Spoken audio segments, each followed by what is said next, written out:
안녕하세요. 사연 읽어주는 남녀입니다. 오늘도 와주셔서 감사드리며 그럼 오늘의 사연 바로 시작하겠습니다. 아이고, 내가 전생에 무슨 죄를 지었길래 그 흔한 손주씨 하나 못 보고. 어머님, 또 그 말씀이세요?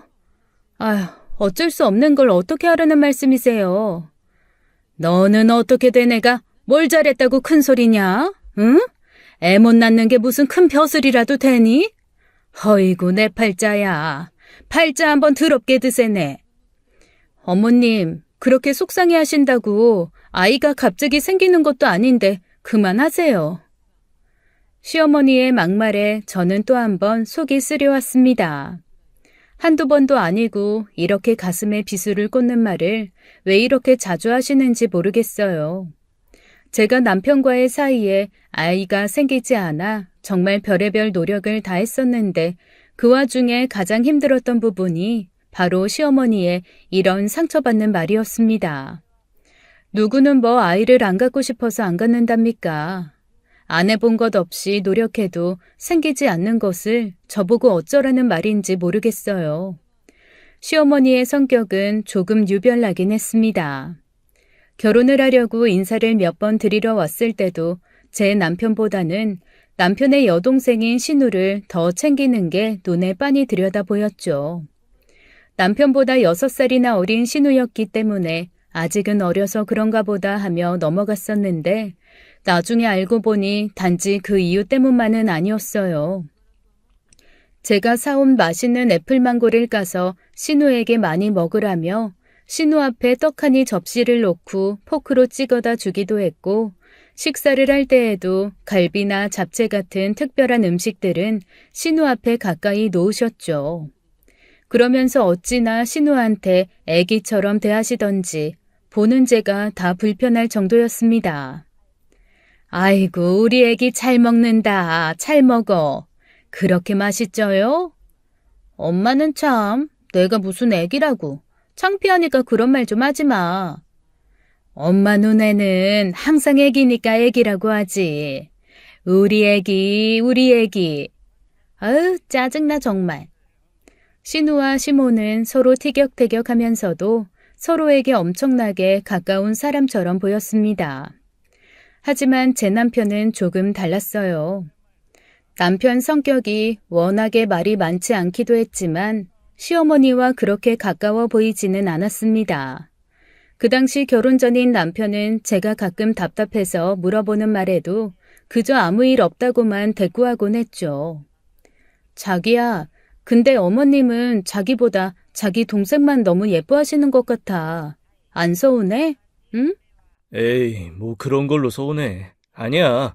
그냥 동생이 나이가 어려서 그런 거야. 아니던데 뭘. 내가 한두 번 봤어? 내가 자기라면 엄청 서운할 것 같은데. 똑같은 자식인데 왜 이렇게 차별 대우하셔? 치, 결혼해서도 이러시면 나 정말 서운하다고 말씀드릴 거야. 뭘 그런 걸로 그래. 됐어, 신경 쓰지 마. 우리는 우리 할 것만 하면 되지. 대수롭지 않게 여기라는 말에도 저는 왠지 계속 신경이 쓰이곤 했습니다. 결혼은 그런대로 잘 치렀어요. 저희 집도 시댁도 그렇게 잘 사는 편도 아니었고 그렇다고 서로가 너무 차이가 나는 형편도 아니었기에 그저 소소하고 작게 치르게 되었죠. 그 당시 남편은 작은 사업을 준비한다고 회사를 그만두고 그동안 모은 돈을 전부 쏟아부은 탓에 아주 작은 집에서부터 신혼생활을 시작했습니다. 가진 것은 없었지만 남편과 저는 아주 많이 행복했고 서로를 사랑하며 열심히 일을 했어요. 제가 다녔던 회사는 큰 곳은 아니었어도 내실이 알찬 중소기업이었는데 특히나 사장님이 저를 많이 챙겨주셔서 인정받고 다니고 있었던 곳입니다. 전문대 출신인 제가 이곳에서 인정받게 된 것은 성실함과 책임감이 뛰어나서 그랬던 것 같아요. 회사에 가장 먼저 출근하는 것은 물론이고 어려운 일도 무슨 일이 있어도 끝까지 제가 책임지고 했었죠. 처음에는 다른 직원들에 비해 경력도 없고 학벌도 별로라서 연봉도 낮게 책정되었다가 일을 하며 저의 능력을 높이 평가해 주신 사장님이 아주 좋은 대우를 해주셨던 곳이랍니다. 시어머니는 처음에 제가 학벌도 별로다 보니까 회사에서도 그저 그런 대우를 받고 있다고 생각하셨나 봐요. 월급을 얼마나 받느냐 때려치우고 아이나 낳아라는 식의 말씀을 많이 하셨는데 남편이 제 연봉이랑 복지 같은 것을 정확하게 얘기하자 깜짝 놀라시면서 신우 일자리도 알아봐 달라고 하셨습니다. 어머나, 그 회사가 그렇게 탄탄한 곳이었더냐? 잘 됐다. 우리 미정이 좀 잘 좀 얘기해서 취직 좀 시켜주라 그래. 네가 그렇게 인정받고 있으면 네 말을 잘 믿을 것 아니냐. 아가씨요? 아가씨 경력도 없고 자격증도 마땅히 없고 옷가게 알바만 했었잖아요. 옷가게 알바가 얼마나 힘든 일인 줄이나 알아? 싸가지 없는 손님들 상대하는 게 아주 서비스직 중에서도 최고로 힘든 일이요. 그러니까 그런 것 좀 니네 사장한테 잘 얘기해서 취직 좀 시켜주라 그래, 응? 한번 말씀은 드려볼게요. 처음엔 몇 번 거절했지만 계속되는 시어머니의 부탁을 거절할 수가 없더군요. 어쩔 수 없이 신우를 저희 회사 사장님께 소개시켜 주게 되었습니다. 신우이는 저보다도 좋은 대학을 나오긴 했지만 뚜렷하게 할 줄 아는 게 없고 졸업 후에는 그저 팽팽 놀다가 가끔 친구가 하는 옷가게에서 알바나 하고 그랬었어요. 그것도 끈기 있게 계속한 것도 아니고 하다 말다 반복하면서 얼마나 손님들 흉을 보던지 제가 다 민망할 정도였는데 그런 신우이를 사장님께 어떻게 포장을 해야 하나 참 많이도 망설였었습니다.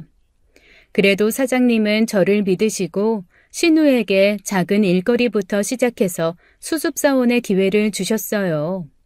수습 기간 중에는 월급도 많지 않고 정식으로 직원이 된 것도 아니라서 최대한 잘 보여야 하는 게 맞아서 신우에게 신신당부를 했죠. 신우는 알겠다고 자기만 믿으라고 말을 하긴 했지만 왠지 못 믿었긴 했습니다. 언니, 나 몰라? 내가 알바하면서 2년 전년 하도 상대를 많이 해봐서 이 정도 회사 일은 일도 아니라니까. 걱정할 필요 없어. 두고 봐. 나 정식 직원 채용한다고 말하실걸? 그래요, 아가씨. 그랬으면 좋겠다. 아가씨도 번듯하게 직장 있으면 좋잖아요. 앞으로 시집도 가고 해야 될 텐데. 아유, 걱정할 것도 없다니까. 아무튼 새언니 고마워. 내가 이거 잘 되면 한턱 쏠 테니까 기대해. 한껏 상기된 표정의 신우를 보니 저도 마음이 좋더라고요. 아무리 철이 없고 그래도 이제 한 식구인데 서로 돕고 살면 좋은 것이지 않겠어요? 신우와 시모 그리고 남편도 제게 고맙다고 말을 해주었고 그때까지만 해도 저희 집안 분위기는 정말 좋았습니다. 주말이면 서로 집에 모여서 맛있는 음식도 시켜 먹고 밖에서도 만나 식사 자리도 함께할 정도였으니까요.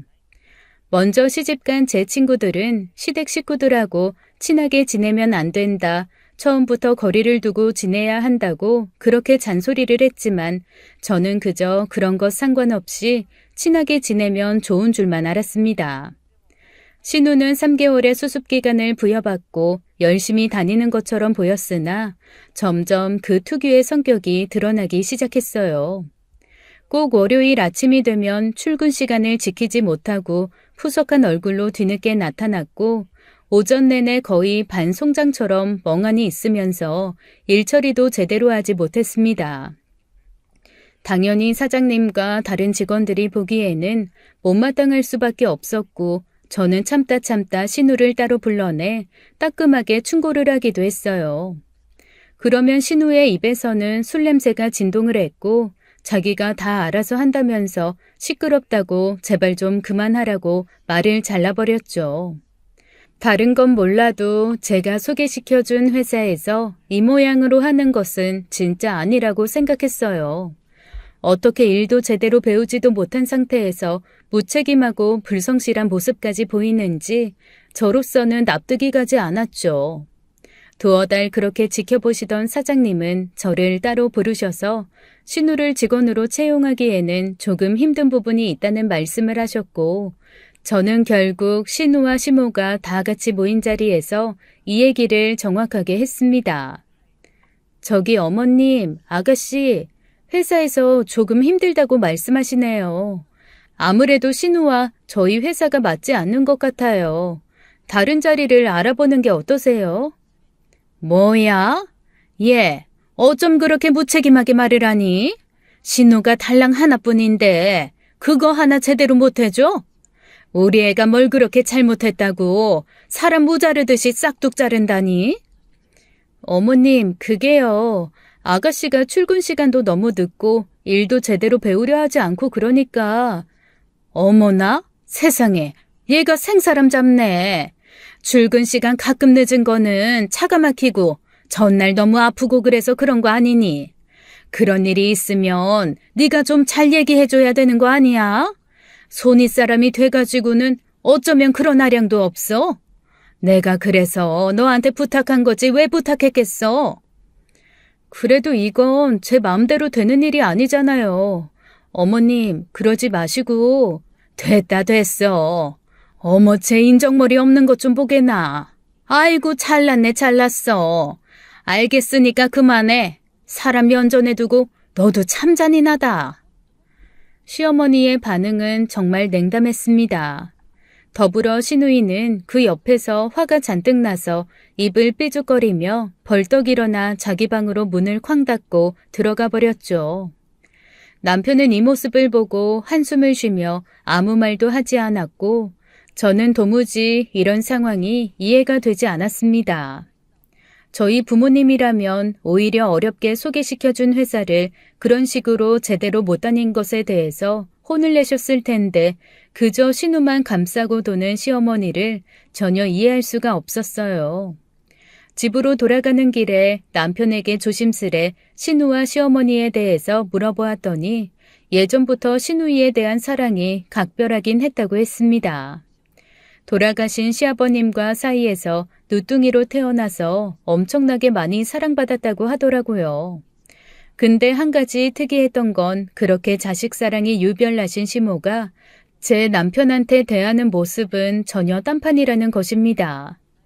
대부분 자식들을 귀하게 여기는 부모들은 모든 자식에 대한 각별한 애정이 있기 마련인데 이상하게 제 남편한테는 대면대면하게 대하는 모습이셨거든요. 결혼 전부터 생각은 하고 있었지만 결혼 생활이 지속될수록 이 부분이 점점 더 의문을 갖게 되었죠. 어쨌든 시누이는 그렇게 바로 회사에서 잘리게 되었고 그 후로 한동안은 시댁과의 사이가 좋지 않았습니다. 그리고 그 사이 남편의 회사 사업도 어려운 상황에 놓였었죠. 남편은 추진력이 강하고 책임감이 저보다도 훨씬 강한 사람이었습니다. 웬만한 일에는 감정의 동요도 없었고 무게감이 있는 사람이라고 해야 할까요? 나이에 비해 성숙한 사람이라 저하고 3살 차이지만 훨씬 어른처럼 느껴지는 그런 부분이 있는 사람이었죠. 여러 가지를 다 열심히 알아보고 시작한 사업일 텐데 사업이라는 것이 처음 하는 사람들한테는 역시 쉬운 일이 아니었나 봐요. 당장 수중에 돈 100만 원이 없어서 제게 돈을 빌려달라고 할 정도니 남편이 어느 정도 어려운지 알겠더라고요. 저도 계속 회사를 다니고 있었기에 남편의 어려움을 알고 300만 원을 몰래 남편 통장에 넣어준 적도 있고 기가 죽을까봐 괜히 지갑에 10만 원씩 용돈을 넣어준 적도 있었습니다. 상황이 이러니 아이는 내후년쯤에나 갖자고 서로 상의를 하고 일단은 서로의 일에만 집중하기로 얘기가 끝난 상황이었죠. 그런데 난데없이 시어머니가 전화가 와서는 제 속을 긁어놓으셨어요. 아니 너네는 결혼한 지 1년이 넘었는데 왜 아직도 애기 소식이 없는 거야? 니네보다 늦게 결혼한 내 조카네도 벌써 임신했다고 온 동네방네 소문을 퍼뜨리는디. 저희는 내후년쯤에 갖기로 했어요. 지금 하는 일도 자리를 잡아야 했어요. 너는 왜 맨날 네 하고 싶은 대로만 다 하려고 하는 거니? 아주 애가 가정교육을 제대로 못 받았나? 결혼했으면 네 몸이 너 혼자 몸도 아니고 뻔히 애기 낳는 순서라는 게 있는 법인데 아주 애가 되바라져서는. 어머님, 무슨 말씀을 그렇게 하세요? 그게 아니라 이 사람 사업이 아직 자리도 못 잡았고, 그래서 그런 거잖아요. 그것도 다 여자 하기 나름이다. 자고로 집안에 여자가 잘 들어와야 흥하는 법이요. 아무리 잘난 집도 여자가 잘못 들어오면 다 망하는 법이라고. 에휴. 한숨을 쉬시며 막말을 내뱉으시는 시어머니의 전화를 받고 나니 저도 갑자기 두통이 생길 지경이었어요. 시어머니는 아마도 전에 신우가 저희 회사에서 잘린 일 때문에 제게 나쁜 감정이 생기신 듯 했습니다. 얼마나 기가 막히고 황당하던지 눈물까지 났었어요. 딸 키우시는 입장에서 어떻게 저렇게 막말을 서스럼 없이 하시는지 이해가 되질 않았죠. 속상한 마음에 친정 엄마한테 가서 저녁을 얻어먹었는데 제 얼굴만 보시고는 무슨 일 있는 게 아니냐며 달래주셨고 그저 한바탕 눈물을 쏟아내어 버렸습니다. 친정엄마는 그래도 시어머니에 대해서 좋게 말씀해 주셨어요. 옛날 어른들은 다 그렇게 생각한다고 하시면서 더욱이 시아버지도 일찍 돌아가신 집안이라 빨리 대손을 잇고 싶은 마음이 있으니 저도 성의를 보여주면 된다고 말씀하셨죠. 엄마 말을 들으니 그럴 수 있다는 생각이 조금은 들더라고요. 제가 알기로는 시아버님이 남편 고등학교를 들어갈 무렵 돌아가셨는데 그때부터는 시아버지가 남긴 유산이 별로 없어서 시어머니가 아이들을 혼자 다 키워내셨으니 얼마나 힘드셨겠어요. 마음도 허전하고 그러시니 빨리 대손을 잇고 싶을 수도 있겠다 싶었습니다. 며칠 동안 생각에 빠져 있다가 남편에게 슬쩍 아이에 대한 이야기를 꺼내보았어요. 시어머니가 그토록 바라시는데 내후년은 조금 늦은 거 아니냐면서 말이죠. 하지만 남편의 생각은 완강했고 제가 모르는 무언가가 있는 듯 말끝을 흐려버린 모습에 저의 궁금증은 계속해서 커져만 갔습니다. 자기가 아직 모르는 게 많아서 그래. 그냥 내 말대로 해. 아이는 내후년쯤에 만들면 되는 거고. 어머니 말 너무 귀담아 듣고 다 믿지는 마라. 내 동생도 마찬가지고 그냥 당신이 할 수 있는 만큼만 하면 되는 거야. 나 더 이상 바라지 않아. 자기야, 무슨 그런 말이 있어. 그래도 어머님이랑 아가씨랑 나는 좋은 관계로 가깝게 지내고 싶은데 아이 낳으면 그로 인해서 우리 가족 더 하나로 친해지게 될 거야. 분위기도 좋아질 거고. 그냥 내 말대로 해, 자기야. 내가 나중에 기회가 되면 다 얘기해 줄게. 남편의 말을 들으니 이 집안에 뭔가 비밀이 있는 것만 같았어요. 대부분은 아내가 시어머니와 좋은 관계로 잘 지내기를 바라는 게 보통인데 남편은 더 이상 바라는 게 없이 그냥 자기 말만 들으라고 하니 의심이 될 수밖에 없었죠. 입을 닫고 더 이상 말을 하지 않는 남편 때문에 저도 더 이상 묻지는 않았습니다. 그렇게 얼마의 시간이 지나 이번에는 신우에게서 연락이 와서 제게 생활비를 보태달라고 하더군요. 새언니, 우리 오빠랑 둘이 돈 열심히 벌고 있으니까 매달 나 생활비 좀 줘. 우리 엄마랑 나 생활할 수 있게 도와주는 게 우리 가족끼리 해야 되는 일이잖아. 아가씨, 지금도 그이한테 조금씩 받고 있는 걸로 알고 있는데 아가씨 일할 수 있는 나이잖아요. 일 조금만 하면 충분히 먹고 살 수 있으실 텐데요. 새언니 때문에 회사에서 잘린 거니까 새언니한테 책임 있는 거 아니야? 내가 거기서 받았던 돈 정도는 줘야 되는 게 맞는 것 같은데요. 뭐라고요? 나 때문에 잘려요? 무슨 말도 안 되는 얘기예요? 왜 나 때문에 아가씨가 잘려요? 뭐 길게 설명하긴 좀 그렇고요. 암튼 우리 생활비 더 줘요. 우리 엄마 오빠 키우면서 정말 힘들게 일 많이 하고 그래서 지금 몸도 안 좋으시거든요. 오빠한테 받는 거랑 별도로 언니가 챙겨줘요. 계좌번호 문자로 보낼게요. 신우의 말도 안 되는 억지에 할 말을 잃을 정도였습니다. 저 때문에 회사에서 잘렸다는 말을 하지를 않나, 난데없이 생활비를 줄 책임이 있다고 하지를 않나, 기가 막혀서 한동안 말이 다 나오지 않을 정도였어요. 남편은 결혼 전부터 시댁에 매달 적지 않은 생활비를 주고 있었던 걸로 알고 있습니다. 자신은 억척스럽게 돈을 모으고 오래된 중고차를 끌고 다니면서도 시어머니의 피부 마사지권까지 끊어주기도 했고 제가 알고 있는 것만 해도 한두 개가 아니었어요.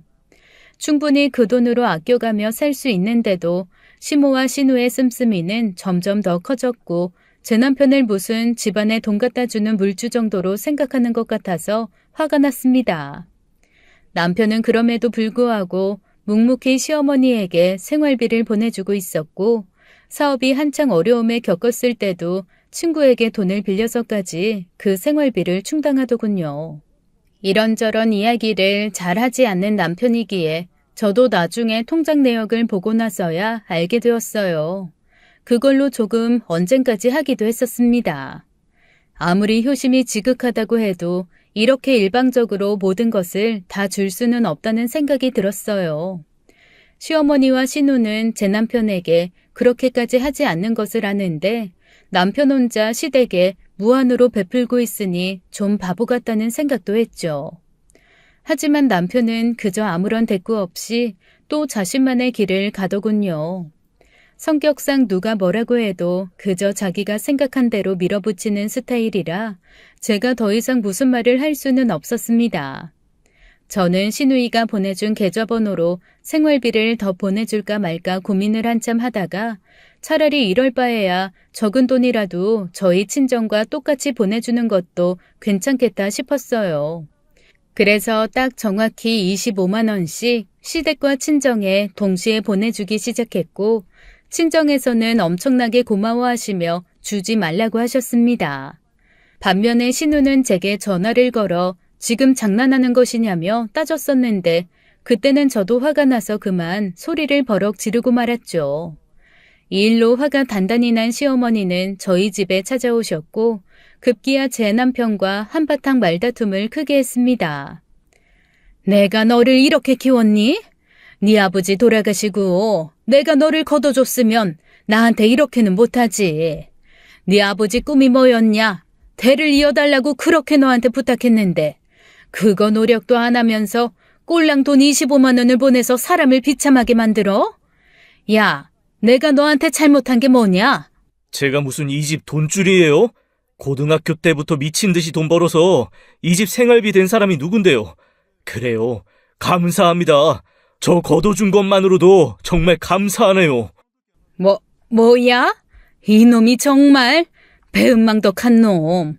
불쌍한 놈 내가 봐줬더니 이게 또 버릇없이 구네.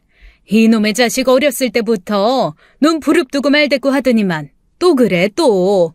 3살 버른 80까지 간다더니 이놈이 정말.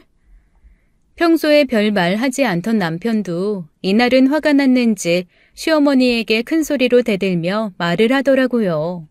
그 모습을 보고 저는 분명히 이 집안에 뭔가 있는 것 같다는 생각을 했고 며칠 후 남편의 감정이 잠잠해졌을 때쯤 조용히 남편과 이야기를 하고 싶다고 했습니다.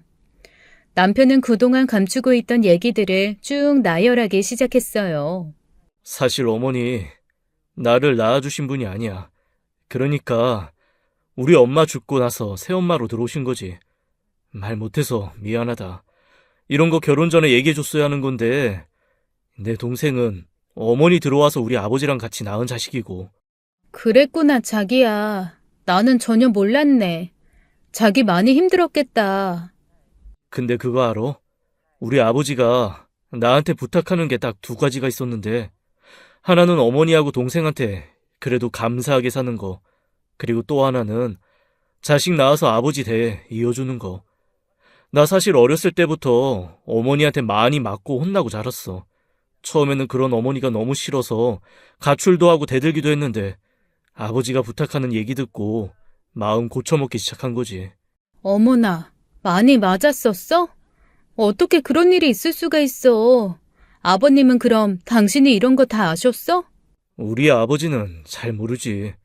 아버지 계시면 나한테 잘해주는 척하니까 아마 자기가 상상 못할 만큼 아주 많이 맞고 벌서고 방 안에 갇히기도 했고 뭐 그 당시에는 다들 그러는 줄 알았으니까. 다 지난 일이야. 내가 별말을 다 하네. 뭐 아무튼 새어머니인 거 미리 말 못해서 미안해. 알고 보니 시어머니는 새어머니였더라고요. 남편의 친어머니는 일찍 돌아가셨고 남편이 5살이 되던 해에 새어머니가 들어오셔서 시아버지와의 사이에서 시누이를 낳았다고 했습니다. 그런데 문제는 시어머니가 제 남편을 어마어마하게 혼을 냈던 모양이에요. 시아버지가 계실 때는 천사인 척 잘해주는 척 하다가 시아버지만 집에 안 계시면 신우와 차별을 하고 많이 구박을 했다는데 한때는 그것 때문에 남편이 갓줄까지 하며 방황을 한 적도 있다고 했습니다. 하지만 남편이 그런 시어머니를 지금까지도 잘 대해주려고 노력하는 이유는 딱 한 가지, 시아버지의 유언 때문이라고 했어요. 새어머니하고 신우하고 잘 지내서 행복한 가족을 이루고 자식을 낳아서 대를 이어달라고 하셨던 시아버지의 유언이 지금까지도 꼭 지켜야 할 것으로 생각하고 있다고 했습니다. 그런 말을 나지막한 목소리로 감정에 동요 없이 하는 남편의 모습을 보니 가슴이 아플 정도였어요. 남들 같았으면 힘들다고 막 대놓고 말을 해도 모자를 판에 결혼을 한 제게도 말을 하지 않고 참을 정도로 속이 깊은 사람이라는 것이 느껴졌습니다. 고등학교도 되기 전부터 아르바이트를 시작했고 고등학교 때에는 주말이고 밤이고 일을 하며 공부를 해서 코피를 한 달에 몇 번이나 쏟았다고 하는데 그러면서도 대학교까지 졸업해서 아무 일 없이 지내는 것을 보면 정말 대단한 사람이라는 생각도 들었어요. 연애를 하면서도 제가 아는 남자들하고 속 깊은 정도가 많이 달라서 범상치 않다고 생각은 했었는데 이 정도의 아픔을 견뎌낸 줄은 상상도 못했습니다. 제게 말을 하지 않은 것에 대한 배신감보다는 가슴에 짠함이 더 많아서 그 후로는 남편에게 정말 잘해주었던 것 같아요. 저는 남편의 아픔을 다 덮어주면서 앞으로 행복하게 살 날만 남았다고 생각했습니다. 돌아가신 시아버지의 유언대로 아이를 낳아 대를 이어서 남편과 잘 살 수 있다고 말이죠. 그런데 시간이 지날수록 저희 부부에게는 아주 큰 고민거리가 생기고 말았습니다. 아이를 갖기로 계획한 시간이 되었음에도 아이가 생기지 않는 것이었어요. 처음에는 그저 아직 시간이 많이 남았다고 생각했고 제가 날짜를 잘못 계산했나 착각을 하면서 지냈었죠. 하지만 점점 불안감이 엄습해왔고 결국 병원에 들러 그 불안감이 현실이 되고 말았습니다. 딱히 불임은 아닌데 난임이라는 판정을 받았거든요. 요즘 시대에는 난임 부부가 굉장히 많아서 시험관 시술도 하고 그런다면서 저희에게 시술을 권유하셨고 저는 생각지도 못한 답변에 많이 당황했어요. 주변 친구들한테 물어보니 너무 일찍부터 시험관을 하지 말고 최대한 마음을 편안하게 먹고 자연임신이 될 때까지 기다려보라고 했었는데 시어머니는 이런 저희 부부를 가만두지 않았었습니다. 시도 때도 없이 전화를 걸어 집까지 찾아오셨고 잔소리와 막말을 해대는 통에 제 마음은 하루도 편할 날이 없었어요. 결혼한 지 몇 년이 됐는데 어쩌면 니네는 애 하나를 못 갖냐? 무슨 문제 있는 거 아니야? 남들은 아주 너무 생겨서 탈이라고 하는데 어쩜 이렇게 꼴랑 하나도 안 생기는 건지. 어머님, 불임 아니고 난임이래요. 요즘 이런 부부들 많으니까 시간을 갖고 기다려보면 시간 같은 소리하고 자빠졌네. 내가 이런 말까지는 안 하려고 했는데 네 신우는 무슨 복이 그리 많은지 벌써 뱃속에 애까지 생겨서 혼수 공짜로 다 했다. 네? 아가씨 임신이요? 아가씨 결혼해요? 어쩌면 그렇게 하나밖에 없는 신우한테 관심이 없냐? 예전부터 만나던 그 남자 있잖아. 벌써 뱃속에 애를 만들어서 혼수를 척해놨지 뭐냐. 아주 우리 딸은 어딜 가나 복도 많고 애가 하는 짓이 너무 예뻐. 딸들은 엄마를 닮는다고 꼭 나갔다니까. 시어머니는 신우가 갑자기 임신을 했다는 소식을 알려왔고 그 소식을 듣고 저희 부부는 많이 놀랐습니다. 신우가 예전부터 만나고 있다는 남자는 껄렁껄렁하게 일도 제대로 안 하고 친구들 만나서 술 먹고 노는 것 좋아하는 딱 신우 같은 그런 사람이었거든요.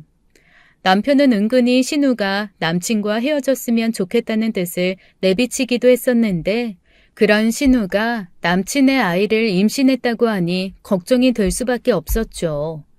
저도 남편도 별로 반갑지 않은 소식이었고 게다가 특히 저는 임신에 대한 극도의 스트레스를 받고 있었기 때문에 표정이 좋지 못했던 것 같아요. 제 상황상 어떻게 100% 축복만 해줄 수가 있겠습니까? 속이 너무 상해서 시모가 돌아가고 난 후에 많이도 울었습니다. 남편도 이런저를 보고 속이 상했는지 잘 마시지도 않던 술을 한 잔 걸치며 말없이 잠을 청하더군요. 그로부터 얼마가 지난 후에 신우는 노골적으로 돈을 요구해 왔습니다. 아이가 생겨 결혼을 해야 하는데 당장 남친도 자신도 돈이 없다면서 살 집부터 구해줘야 한다고 했어요. 기가 막힌 신우의 말에 황당하다고 말을 했지만 신우의 그 다음 발언은 더 과관도 아니었습니다. 언니, 들었는지 안 들었는지 모르겠지만 우리 엄마가 오빠를 안 낳았어요. 새엄마라고요. 그런데도 우리 아빠 돌아가시고 그 후에 오빠 안 버리고 계속 키워줬으면 그거에 대한 대가는 해줘야 되는 거 아니에요? 요즘 세상에 누가 남의 자식 거둬줘요? 안 그래요? 어머나, 아가씨, 무슨 그런 말이 있어요. 세상에, 무서운 말 하지 말아요. 뱃속에 애가 듣겠어요. 참나. 그러니까 뱃속의 아이랑 잘 살려면 돈이 필요하다고요. 당장 어디서 살아요? 내가 다른 건 다 양보할 테니까 당장 살 집부터 해줘요. 작은 아파트면 돼요. 방은 3개에 화장실 2개면 되고요. 아가씨, 방 3개 아파트를 저희가 어떻게 해줘요?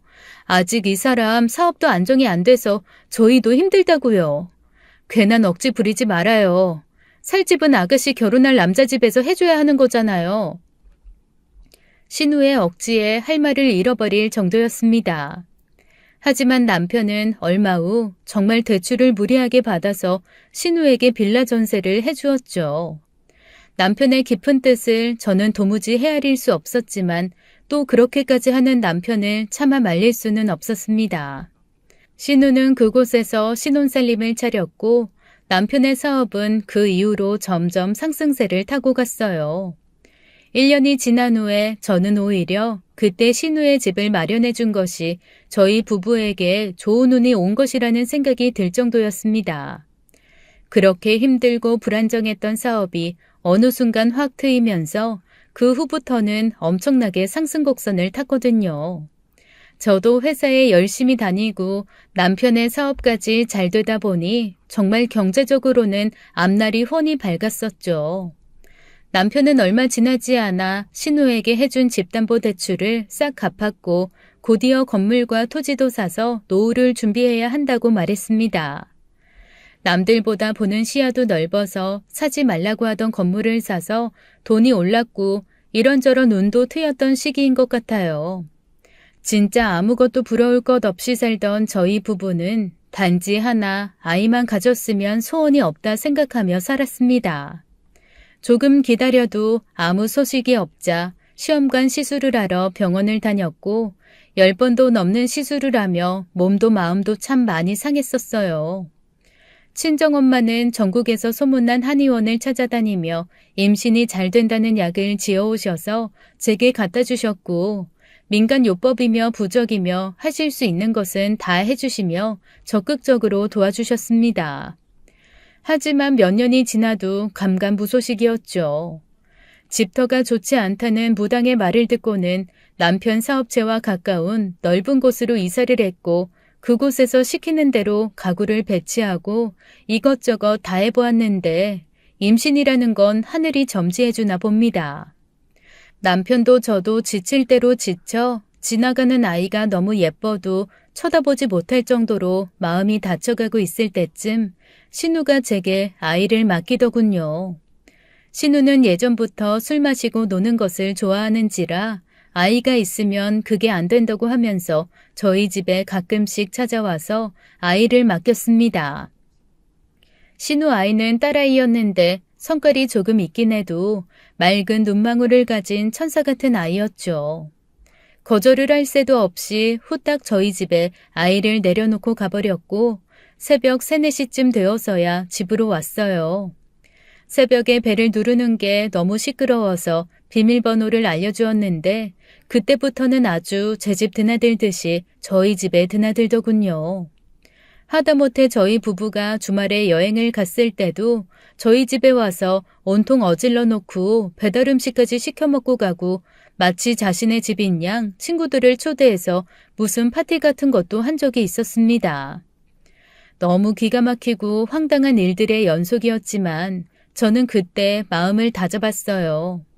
임신을 하려면 왠지 정말 착하게 살아야 할 것만 같아서 웬만한 일에는 화를 내지 말자는 마음이었죠. 아이를 못 가진 사람들의 절박함은 이 정도로 심각하답니다. 그렇게 제가 결혼한 지 10년이 다 넘도록 아이 소식은 찾아오지 않았어요.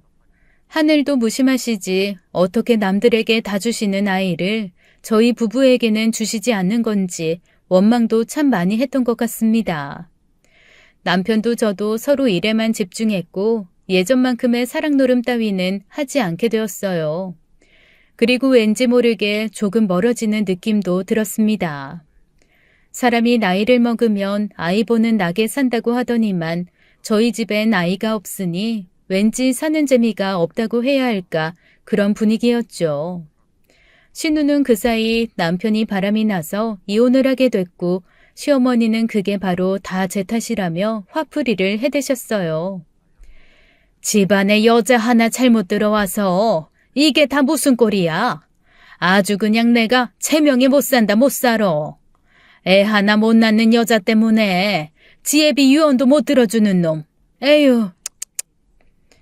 하루 이틀 지속된 건 아니었지만 점점 거칠게 비난하는 시어머니의 말을 듣고 저는 남편도 더 이상은 참기가 힘들어지더군요. 참으면 참을수록 시어머니의 억지는 거세졌기 때문이었죠. 애 하나도 못 낳는 년이 뭐가 좋다고 저렇게 아직도 끼고 사는 거냐? 이 바보 같은 놈. 넌 사업 잘 된다고 하더니만 그 돈 다 이 애도 못 낳는 년한테 갖다 바치는 거야? 네 애미랑 여동생은 배지도 않지? 너 하나밖에 없는 동생 이혼해서 혼자 애 키운다고 전전긍긍하면서 사는데 아주 애가 어쩜 저렇게 야박한지. 어머니, 왜 또 말도 안 되는 억지를 부리세요? 이제 그만 좀 하세요, 그만! 뭘 그만해, 그만하기를. 내가 뭐 틀린 말 했냐? 있는 사실 그대로 말하는 거 아니야. 어디 가서 씨바지라도 하나 데려와서 애를 만들던가 해야지. 니네 아버지 유언 몰라?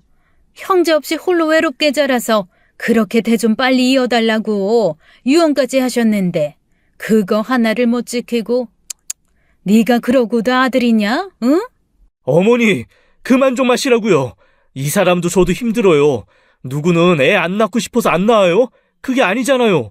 억지로 한다고 되는 일 아니잖아요. 억지 그만 부리시고 그런 말씀하시려면 앞으로 이 집에 오지 마세요. 아셨어요? 어머, 저 눈 부릅뜨고 말하는 꼬라지 좀 보소. 이게 아주 머리 검은 짐승은 걷어주는 게 아니라더만 딱 그 꼴이네 그 꼴이야. 니네 엄마가 보면 잘도 좋아하겠다 이놈아. 꼴랑치 사업 좀 잘 돼서 돈 몇 푼 쥐어주더니만 이놈이 아주 정신을 못 차리네 정신을. 당장 나가세요. 이 집에서 당장 나가시고 앞으로는 다시 찾아오지 마세요. 아셨어요? 저도 어머니 동생 없는 셈 치고 살면 돼요. 남편과 연애하고 결혼 생활을 하는 동안 이토록 흥분하는 모습은 처음 보았던 것 같아요. 눈빛이 아주 매섭게 돌변했고 거칠고 큰 목소리로 소리를 지르는데 저까지도 무서움을 느낄 정도였습니다.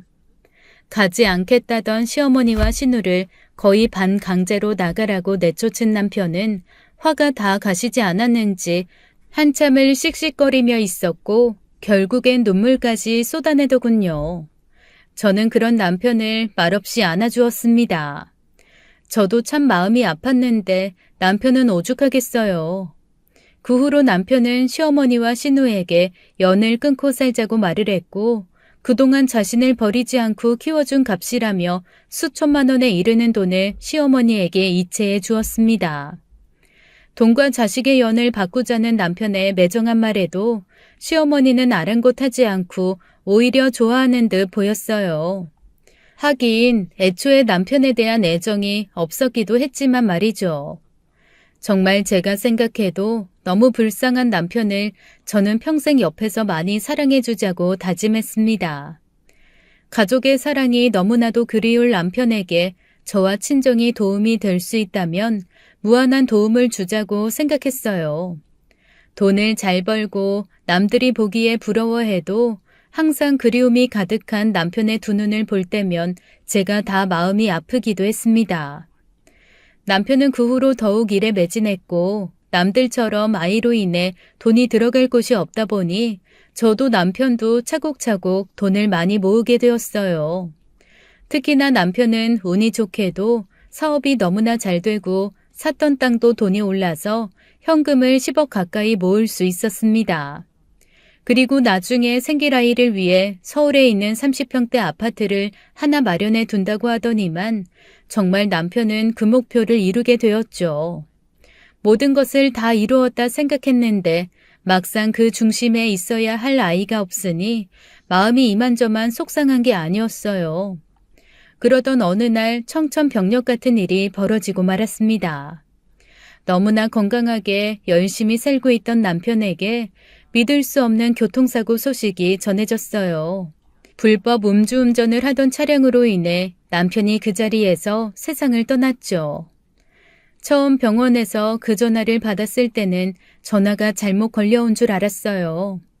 동명이인도 많고 제게 이런 일이 있을 것이라고는 상상도 못했던 일이었으니 말입니다. 더군다나 남편은 평소에도 운전 습관이 너무 좋아서 신호위반도 한 번도 하지 않았던 사람이었거든요. 믿을 수 없는 전화를 받고 달려간 병원 응급실에 정말 거짓말처럼 남편이 누워 있었어요. 그 모습을 본 저는 그대로 실신해버리고 말았습니다. 잠시 후 깨어나 보니 제 친정엄마가 병원에 와 계셨어요. 뒤이어 남편의 장례 준비가 한창 진행되고 있었습니다. 말을 할 수도 없을 정도의 충격에 빠진 저는 멍하니 아무것도 하지 못하고 가만히 있기만 했던 것 같습니다. 눈도 제대로 뜰 수도 없었고 무슨 소리가 나는지 귀도 잘 들리지 않는 느낌이었거든요. 모든 절차는 친정엄마가 진행해 주셨고 그렇게 장례식장이 차려졌습니다. 그리고 그 장례식장에 시어머니와 신우가 찾아왔어요. 애써 슬픈 척을 하면서 장례식장에 발걸음을 했는데 제가 보기에는 그저 멀쩡한 사람들인 것처럼 보였습니다. 아이고, 이게 무슨 일이랴. 우리 장남, 우리 아들. 아이고, 그 멀쩡하던 놈이 갑자기 여기 왜 이런 꼴로 있는 거야. 일어나 봐라. 일어나 봐. 여자 하나 잘못 들여서 이게 다 무슨 꼴이람? 애도 하나 못 낳고 이렇게 이른 나이에 애미보다 먼저 앞서가다니 이게 다 무슨 일이여. 오빠, 여기 왜 있는 거야? 얼른 일어나. 일어나서 우리 예전처럼 재밌게 놀자, 응? 내가 속썩여서 미안해, 오빠. 제발 일어나, 제발. 시어머니는 저를 매섭게 노려보면서 이 모든 게 다 여자 하나 잘못 들인 탓이라며 큰 소리로 떠들어대셨어요. 너무 어이가 없고 기가 막혔지만 장례식장에 오신 손님들이 계시기에 더 이상 아무 말도 할 수는 없었습니다. 시어머니의 계속되는 발언에 친정엄마가 나서서 시어머니를 부축해서 일으키셨고 분위기는 일단락되는 듯 보였어요.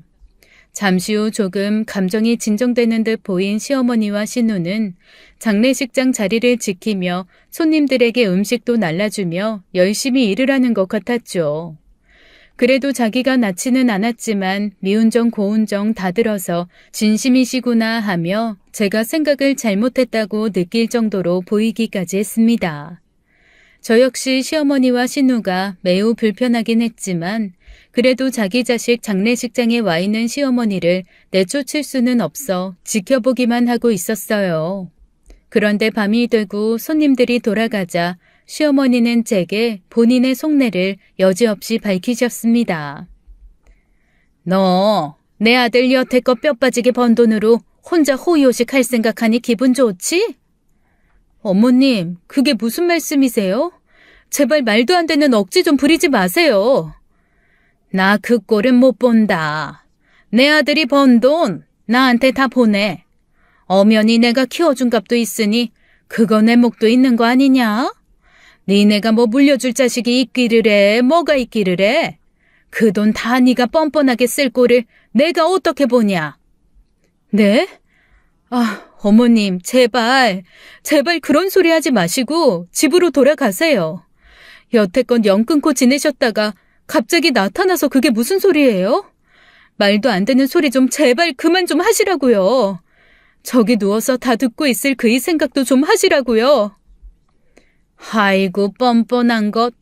애 하나 못 낳아서 태도 못 이은 년이 끝까지 뻔뻔은. 아무튼 내 아들 통장에 있는 돈 다 나한테 보내. 너는 어차피 사망보험금도 있고 그럴 거 아냐. 그걸로도 혼자 충분히 먹고 살 수 있을 텐데 욕심 부리지 말고. 내가 어떻게 해서든 내 아들 통장에 있는 돈 다 꺼내갈 거니까 그런 줄 알아. 어머님, 그 돈 가져가는 순간 진짜 어머님 제 명에 못 살아요. 정말이에요. 저도 이제는 법적으로 다 대응할 거라고요. 저도 단호하게 대응을 하고 충분히 알아들었을 거라 생각했는데 다음날 장례식장에 시어머니와 신우는 자리를 비웠습니다. 그리고는 발인을 하는 날 다시 나타났는데 매우 밝은 표정으로 회심의 미소를 짓고 있었죠. 저는 정신이 없어 그 모습을 제대로 보지 못했는데 제 친구들과 친정엄마가 시어머니와 신우의 모습을 보고 경악을 금치 못했다고 했어요. 어떻게 자식 잃은 엄마와 동생이 저렇게 밝은 미소로 발인 날 웃고 있느냐고 말이죠. 장례식이 끝난 후 그 말을 전해 듣는데 손이 다 부들부들 떨려서 말이 안 나올 지경이었어요. 어떻게 끝이 났는지 모르게 정신이 하나도 없이 장례식 절차가 모두 끝이 났고 남편의 유품을 하나하나 정리하며 은행에도 찾아갔습니다. 사망 신고를 한 후에 은행이며 자동차며 상속 정리를 해야 한다고 알고 있었죠. 그렇게 은행으로 찾아갔던 저는 너무도 놀라운 소식을 들었습니다. 남편 통장에 있던 거금 10억 원의 돈이 몽땅 빠져서 신우 통장으로 들어가 버린 것이었어요. 순간 두 눈을 의심하며 다시 확인해 보았는데 영락없이 신우 이름으로 된 통장으로 이체가 되었죠. 날짜를 확인해 보니 남편의 장례가 이루어지던 그날이었는데 아마도 장례식장에서 사라졌던 시모와 신우가 몰래 빠져나가 그런 짓을 벌였던 모양입니다. 어이가 없고 기가 막혀 차마 말이 나오지 않을 정도였어요. 어떻게 죽은 사람의 계좌에서 돈을 꺼내갔나 싶었더니 인터넷으로 계좌 이체를 했나 봅니다. 그러려면 공인인증서가 있어야 하는데 생각해보니 저희 집에 와서 남편의 컴퓨터로 했을 것이라는 생각이 들더라고요. 집 비밀번호는 예전에 신우가 아이를 맡길 때부터 알고 있었고 한 번도 바꾸지 않았었으니 당연히 기억하고 있었을 거고 그렇다면 공인인증서 비번은 어떻게 알게 되었는지 도통 감이 안 잡혔습니다. 저는 일단 시어머니에게 전화를 걸어서 따졌어요. 어머님, 지금 이게 뭐 하시는 거예요? 어떻게 이러실 수가 있어요? 제가 분명히 말씀드렸죠. 어머니 그 돈 가져가시면 제 명에 못 사신다고요. 아니 얘가 무슨 소리라는 거야. 그 돈은 네 신우가 빌려준 돈 아니냐. 그 돈 갚은 것뿐인데 왜 그렇게 화를 내니? 네 남편 사업할 때 하도 힘들다고 앓는 소리를 해서 신우가 위자료 받은 거랑 그동안 모은 걸로 갚은 거라고. 뭐라고요? 단돈 몇십만 원도 없는 아가씨가 10억을 빌려줘요? 무슨 말도 안 되는 말씀을 하세요, 어머님. 차라리 파트로 매주를 쓴다고 하세요. 저 이번에는 가만히 안 있어요. 죽은 사람 통장에서 돈까지 빼가시는 당신들 절대로 용서 못한다고요. 어떻게 사람을 그렇게 구박하고 혼을 내면서 돈만 쭉쭉 빨아먹으시더니 죽어서도 그렇게 하시는 거예요? 당신들 사람 맞아요? 어머나, 얘가 남편 죽고 너무 충격받아서 머리가 어떻게 된 거 아니냐? 정신 차려라, 정신 차려. 내가 네 남편이 써준 차용증도 다 보여주고 할 테니까 더 이상 쓸데없는데 소리 지르지도 말고 정신 챙겨라. 젊은 애가 벌써부터 이러면 어떡하란 말이야. 죽은 사람은 죽은 사람이니까 너도 새 출발하기를 진심으로 바란다. 그럼 이만 끊는다. 시어머니는 딱 잡아서 오리발을 내미셨고 저는 그런 시어머니의 발언에 더 이상은 참을 수가 없었습니다. 저는 그대로 시어머니의 집으로 찾아갔고 딱 잡아서 오리발 내미는 시어머니와 신우의 면상을 보고 도저히 가만히 있을 수가 없었죠. 그대로 신우의 뺨을 한 대 시원하게 갈겨버렸습니다. 아! 뭐야! 새언니 미쳤어? 이게 뭐냐고 도대체! 내가 뭘 잘못했다고 때려? 참나 어이가 없어서는. 야, 너 정도껏 해라 정도껏. 돈을 빌려줘? 단돈 몇십만 원도 없어서 빌빌거리면서 카드값 빌려가던 네가 10억을 빌려줘? 말이 되는 변명을 짓거려. 지나가던 개가 웃겠다. 내가 가만 안 있을 거야. 내가 우스워 보이지? 인연이 아주 그냥 미쳤구만. 이게 어디서 남의 집 귀한 딸을 때려? 너도 한번 맞아볼래? 그리고 여기 이거 안 보이냐? 차용증이라고 써있잖냐. 두 눈 뜨고 똑바로 봐봐. 그렇네요. 차용증이라고 써있네요. 정말 황당하게 저는 남편한테 그런 소리 한 번도 들은 적이 없는데 말이죠. 글씨체부터가 내 남편 진짜 불쌍하네요. 정말 불쌍해. 아무튼 이 차용증은 제가 잘 갖고 있다가 필요한데 쓰겠습니다. 거봐요. 맞잖아. 내가 우리 오빠 빌려준 거라니까. 똑똑히 써있잖아. 아우씨 아파 죽겠네. 엄마, 새언니 진짜 미쳤나 봐. 단단히 미쳤어. 그래, 단단히 미쳤다. 하긴 남편 잃은 지 며칠이나 됐다고 정신이 돌아오겠어. 내비둬라, 불쌍한 것. 저는 그대로 그 집을 빠져나와 바로 경찰서로 향했습니다. 더 이상 두고 볼 수만은 없었거든요. 이 꼴을 보아하니 그동안 남편이 그 집에서 자라면서 얼마나 많은 억울함을 당했을지 상상이 갔죠. 어린 나이에 아버지 죽고 자기 편은 아무도 없는 집에서 혼나가며 돈을 벌어다 갖다 바쳤을 생각을 하니 너무 불쌍해서 눈물이 다 났습니다. 그래도 아버지의 유언이라고 끝까지 자신의 새엄마와 여동생을 지키려고 아둥바둥 애를 썼던 남편의 모습이 또 떠올라 한참이나 가슴이 먹먹해지더군요. 결국 차용증은 사문서 위조로 판명이 났습니다. 신우와 시모는 사문서 위조죄로 징역형 집행유예를 선고받았는데 끝까지 저를 보고 거짓말을 하는 나쁜 년이라고 삿대질을 해댔어요. 이 나쁜 년, 애 하나도 못 낳는 년이 아주 이제는 우리를 사기꾼으로 몰아가네. 야, 이 나쁜 년아, 네가 내 아들에 대해서 뭘 안다고 짓거려? 어?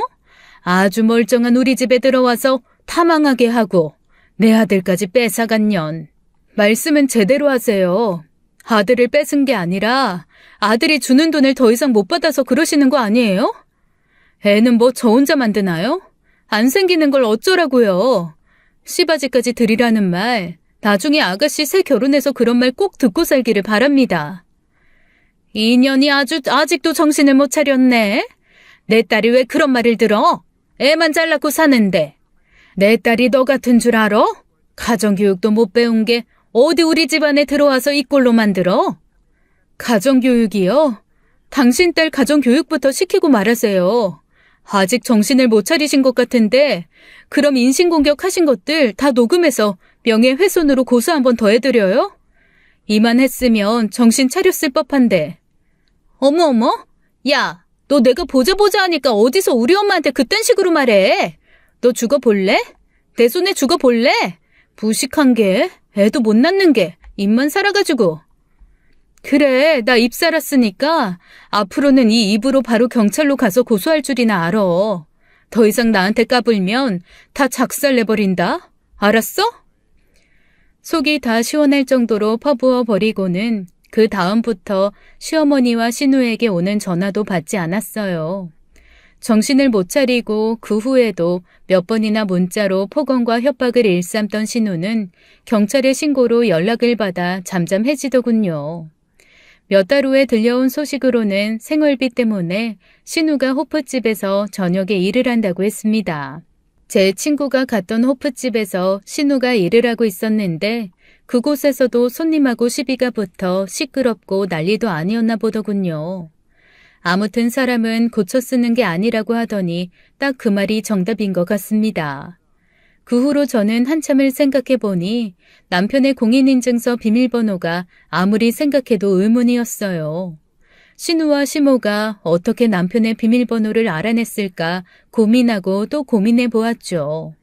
그리고 남편의 흔적들 하나하나를 정리하다가 우연히 발견한 서랍 속 메모지에 남편의 메모가 적혀 있었습니다. 죽은 아버지를 그리워하는 마음, 그리고 그 날짜. 아버지의 이니셜과 아버지가 죽은 그 날짜를 딴 숫자를 고스란히 적어두었고 그게 바로 남편의 공인인증서 비밀번호로 쓰여 왔었던 것이더군요. 그리고 서랍 속 깊은 곳에 숨겨있던 또 다른 남편의 수첩 속에는 그동안 살면서 얼마나 참고 살았었는지 적나라하게 적혀 있었습니다. 그래. 그들은 불쌍한 사람이고 내가 지켜줘야 할 사람들이다. 어찌됐건 애 딸린 우리 아버지와 결혼해서 나를 이만큼 키워주셨고 우리 아버지를 사랑해 주신 분이니까 나한테 했던 일들 하나도 중요하지 않다. 그냥 그들 존재 자체가 나에게는 가족이고 책임져야 할 사람들이다. 다른 건 생각하지 말고 잘 참아보자. 무슨 일이 있어도 난 아버지의 유언대로 그들을 지켜줄 것이다. 제게 사소한 속내 하나하나를 이야기하지는 않으면서도 얼마나 힘들었을지 상상이 가는 메모들이었죠. 그 메모들을 읽어내려가며 얼마나 많은 눈물을 쏟았는지 두 눈이 퉁퉁 부어버렸습니다. 남편이 없는 집에 혼자 지내니 도저히 있을 수가 없어 저는 바로 집을 내놓았고 시세보다 저렴한 가격 때문인지 좋은 사람에게 넘기게 되었어요.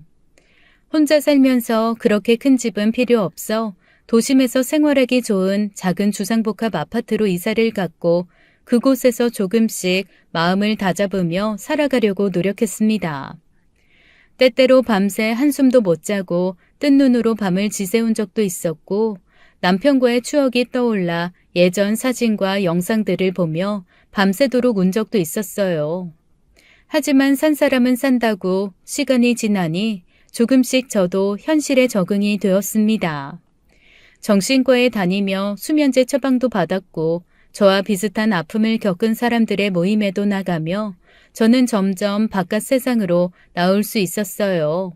그리고 다시 일어날 수 있었습니다. 남편이 그동안 열심히 벌어서 모은 돈은 제자리를 되찾아 제게 상속되었고 요즘은 금리가 많이 높아져 이자율이 쏠쏠하답니다. 아주 먼 훗날 그 돈으로 어떤 노후를 위한 대책을 세울지는 몰라도 아직까지는 제가 그동안 벌고 또 지금도 벌고 있는 돈으로도 충분히 잘 꾸려나가고 살고 있어요. 그들에게 단 한 푼도 주지 않고 잘 지켜낸 것만으로도 감사하며 저는 오늘도 열심히 현실에 적응하고 살아가고 있습니다. 제 곁에는 큰 강아지 2마리가 함께하고 있으며 이 아이들을 키우며 오늘도 참 행복하다고 생각해요. 여러분도 항상 행복한 일들만 가득하시길 바라며 이 글을 마치겠습니다. 오늘 사연 어떻게 들으셨나요? 사연자님의 남편에겐 가족들이 보이지 않는 족쇄였던 것 같습니다. 너무 안타깝게 죽음을 맞이하게 되셨지만 하늘에서는 마음 편안하게 지내셨으면 좋겠네요. 사연 보내주신 사연자님 감사합니다. 지금까지 사연 읽어주는 남녀였습니다. 끝까지 시청해주신 여러분 감사드리며 저희는 다음 사연으로 돌아올게요. 감사합니다.